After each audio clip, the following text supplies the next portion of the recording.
はい、皆さんこんにちは、こんばんは、佐藤です。今回はですね、先日イベントで聞かれたメダカって1リッターに対して1匹この密度で飼ってたら大丈夫ですよねっていうこの質問についてちょっと僕なりの考え方とかいろんな文献を読んだ内容をまとめて、解説していこうかなと思っています。このチャンネルではメダカをはじめとしたいろいろな魚の知識とか情報とかをね、発信していこうと思っています。よろしければチャンネル登録よろしくお願いいたします。それでは早速行ってみましょう。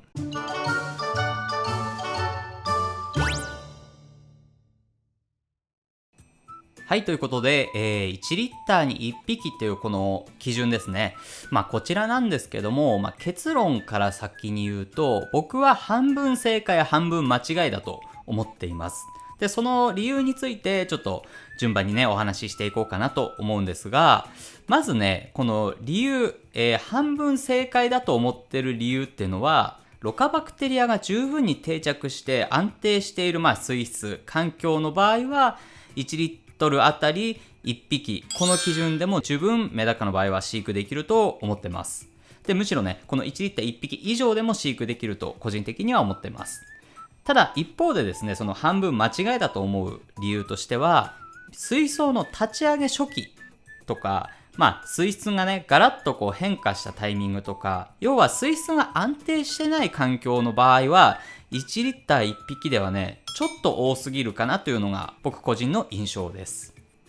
で、メダカも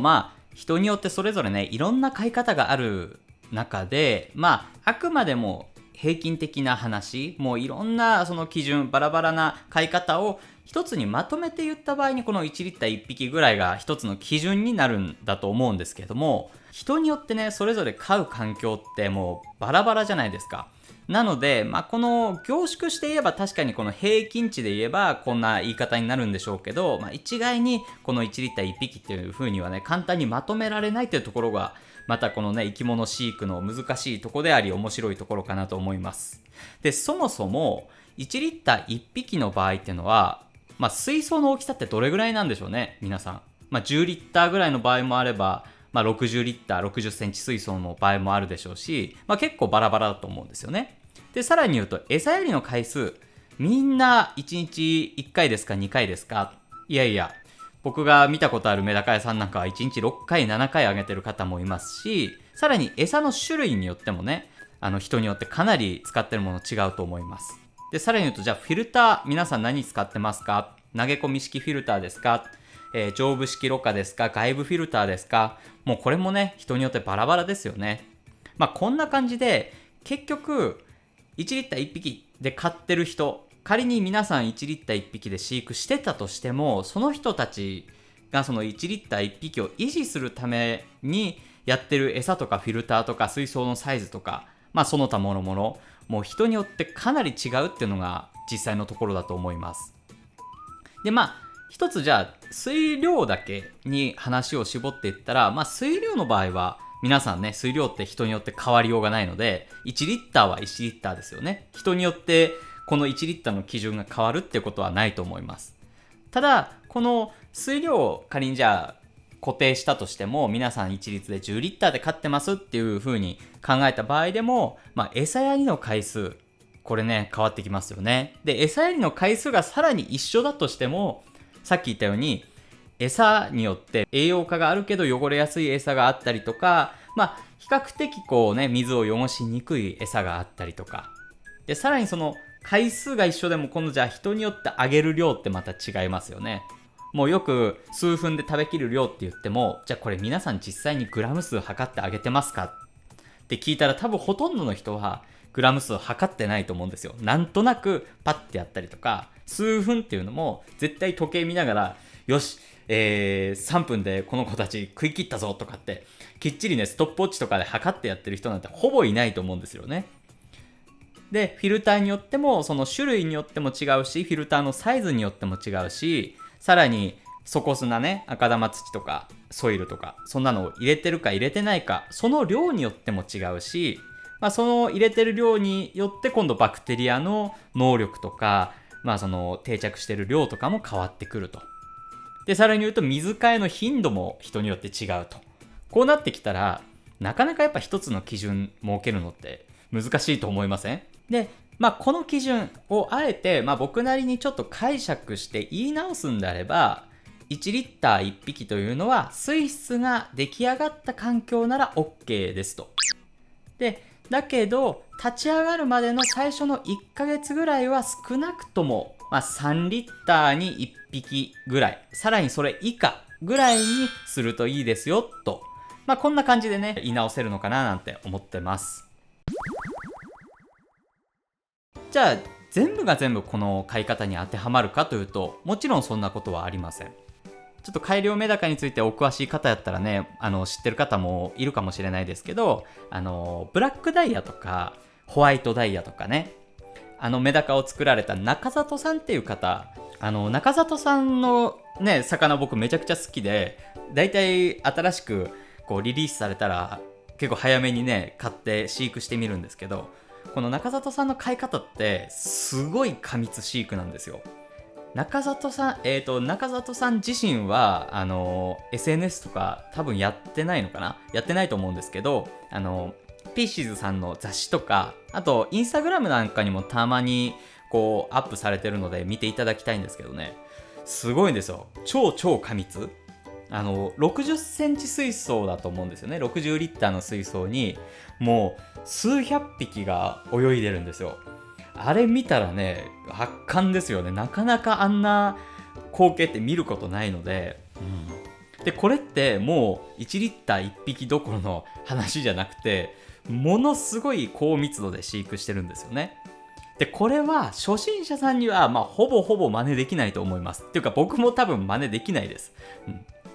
でおそらくですけど、その直接ねお話聞いたことがあるわけではないので、あくまで想像の話ですけど、おそらく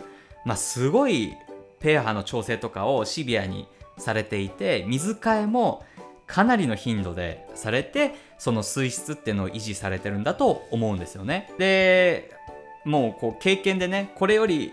水を引っ張ったらというか、水替えしなかったりとか、餌の量が多かったりしたらこう魚に不調が出るんだろうなみたいな、多分相当なこう経験をお持ちで、それを基準にこうシビアに飼育されてる方だと思うんですよ。もうまさにプロですよね。もう飼育のプロであり、掛け合わせのプロだと思うんですが、こういったようにごくごくちょっとこれはイレギュラーかもしれないんですけど、こういう飼育方法もできるという事実もあるということだけは付け加えておきます。たださっきも言ったように、一般人にはというか、例えば平日家を日中開けてて、でね帰ってきてメダカのお世話をしてみたいな方は、おそらくこの水質維持は無理なんじゃないかなと僕は思いますね。メダカに費やす時間がね、こうしっかり確保できる方じゃないと、でさらに言うとそのメダカの不調とかをいち早くこう見つけてね対処できる方じゃないと、なかなかこれだけの飼育スタイルは確立できないんじゃないかなと思います。でもう一つ言うと、メダカ屋さんとかアクアショップさんなんかも飼育っていう意味で水槽をね観察していただいたら一部例外かもしれませんね。でメダカ屋さんなんかはどうでしょうね。簡単なエアレーションだけ入れて結構過密でこう置いてるお店さんって多いんじゃないかなって思うんですけど、どうですかね。これもお店っていう観点、メダカ商品ですから商品をきれいに見せるっていう目的があって、あえて過密で飼ってたりとか、あとはじっくりねこう水を作り込むことに費やす時間とか手間を考えたら、こう例えば仕入れで入ってくるメダカさんなんかは飼育のそれこそスタイルってバラバラじゃないですか。人によっていろんな管理方法があるし、地域によっても水質が違うんで、それをね一つのこうメダカ屋さんで管理して販売しなきゃいけないと。そういった場合になかなかその一般的な家庭で飼育する飼育スタイル、水の作り方みたいなところとはちょっとイレギュラーな管理方法っていうのをされてる方もいるんじゃないかなと僕は思ってます。なのでメダカ屋さんの小さい容器にたくさんメダカが泳いでるのを見て、自分のうちでもこれぐらいのこうぎゅうぎゅうで簡単に飼えるんだなって思うのはちょっと危険かなっていうのが僕の考え方ですね。でさっき言った3リッターに1匹ぐらい、それ以下っていうのもあくまでこれは個人的なね経験則の部分もありますけど、前にこう動画でね30センチキューブで水草水槽を立ち上げるっていう動画を、上げてるんですが、ちょっと最後の1本がまだ上げられてないんですけど、30センチキューブ水槽っていうと、だいたい水量でいうと25リッターぐらいかな、満水にしないので、でメダカちゃん3匹で立ち上げるんですよ。これってもう1リッター1匹どころじゃなくて、3リッター1匹どころじゃなくて、もう8リッターで1匹ぐらいかな。めちゃくちゃ低密度でこう水槽を立ち上げて、水質についてこう測定してったんですよね。その場合でもちょっと水替えを怠ったりしただけで、やっぱりメダカに不調が出たんですよ。病気になっちゃったりね。病気にならないまでもやっぱ毎日水質の測定をねしていくと、アンモニアとか亜硝酸とかっていうのも結構魚にとってはやばいよねって、これやばくないってぐらいの危険な数値にギリギリまでこう上がってくことって多かったんですよね。なので初心者さんであればあるほど水量っていうのはもうめちゃくちゃ重要かなと僕は思ってます。フィルターとか底砂とかそんなのももちろん大事なんですけども、一番大事なのは水量なんじゃないかなって個人的には思ってます。でもしも水量の確保が難しいんだったら、初めはやっぱり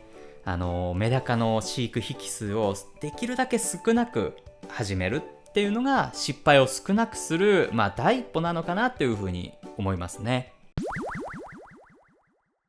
はい、ということで水替えについてもちょっと簡単にだけ触れておこうかなと思うんですが、水替えもよく週に1回とかってアクアショップさんなんかでね教えていただいてる方なんて多いんじゃないかなと思うんですが、これも結局餌やりの頻度とか量とか餌の質とかとリンクする部分っていうのは結構大きいんですよね。でさらにそのメダカの匹数密度、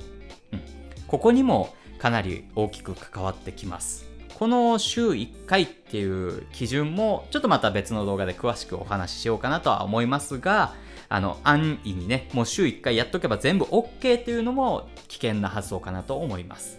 はい、ということで、今回の動画のまとめになります。メダカ飼育において1リッター1匹っていうのは間違いじゃないんですけど、水槽の立ち上げ初期とか水質が安定してない時はもっと低密度で飼いましょう。僕が推奨するのは数リッターに1匹ぐらいですよ。めちゃくちゃ数を減らして最初10リッターに1匹じゃかわいそう、寂しいよねっていう方も多いと思うので、3リッターに1匹ぐらいであればギリギリ初心者さんでも、管理、スタートを始めやすいかなと思いますというところですね。この最後に付け加えておきますと、メダカに限らず魚の飼育とか生き物の飼育って僕は正解がないと思ってます。人によっていろんな飼育スタイルがあって全然 OK だし、それが当然だと思ってます。ただその人間側が管理をする上で、言い方ちょっとぶっきらぼうですけど楽に管理する方法ってのはある程度絞られてくるのかななんて思います。で今回ご紹介したのもあくまで僕の考え方、その一つの考え方なので、僕のだけが飼育の正解だとは思わずに、いろんな方の飼育のスタイルを見ながら自分のねメダカ飼育ってのをスタイル確立していただけたらなと思います。他の動画でたくさんねいろんな愛好家さんとかお店さんのメダカの紹介動画上げてるので、その中で、飼育のスタイルとかそんなところもねできるだけ聞くようにしてるので、その辺も参考にしていただけましたら幸いです。はい、ということで今回の動画は以上になります。それでは次の動画でお会いしましょう。さよなら。